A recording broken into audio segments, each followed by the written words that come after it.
ஓம் நமோ பகவதே ஸ்ரீரமணாய.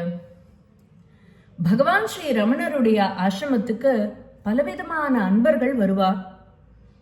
அப்படி ஒருத்தர் ஸ்டேஷன் மாஸ்டரா இருந்த என் நடராஜன் அப்படிங்கிறவர். அவரை எல்லாரும் அன்போட என் ராஜன் அப்படின்னு கூப்பிடுவா. பகவானோட ஆரம்ப காலத்துல இருந்த பல அடியார்கள்ல இவரும் ஒருத்தர். இவர் ஓய்வு கிடைக்கிற சமயத்துல எல்லாம் ஆசிரமத்துக்கு வந்துருவர். பகவானுக்கு இவர் மேல அதீதமான பிரியம் உண்டு. சில சமயத்துல சமையல் அறையிலேருந்து பகவானுக்கும் அடியார்களுக்கும் தின்பண்டங்கள்லாம் எடுத்துன்னு வருவா விநியோகம் பண்றதுக்கு. அப்போ அந்த தின்பண்டங்களை எல்லாம் குரங்குகள் எல்லாம் வந்து பிடிக்க எடுத்துன்னு போயிடும். பகவான் குரங்கு தரப்பு வக்கீல். நீங்க அஜாகிரதையா இருந்துட்டு எதுக்கு அதை தண்டிக்கணும் அப்படின்னு குரங்குகளுக்கு பரிஞ்சு பேசுவர்.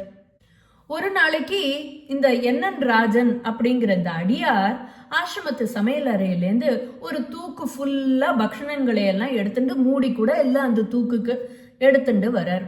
எடுத்துட்டு வரும்பொழுது பின்னாடியே பசு லக்ஷ்மி வந்து அந்த பக்ஷணங்களை எல்லாம் ஒரு பிடி பிடிச்சுது. பாவம் அதை அவர் கவனிக்கவே இல்லை.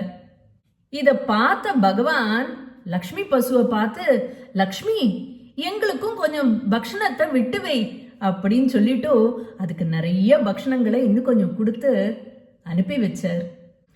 அடியார்கள்லாம் என் ராஜனை பார்த்து சிரிச்சா. பகவானுக்கு என் ராஜன் மீது கருணை பொங்கித்து. பகவான் சொன்னார், பாவம் அதெல்லாம் அவர் கவனிக்க மாட்டார், கபடமற்றவர் அப்படின்னார். குருநாதரோட திருவாக்கால கபடமற்றவர் அப்படின்னு பேர் பெற்றார்.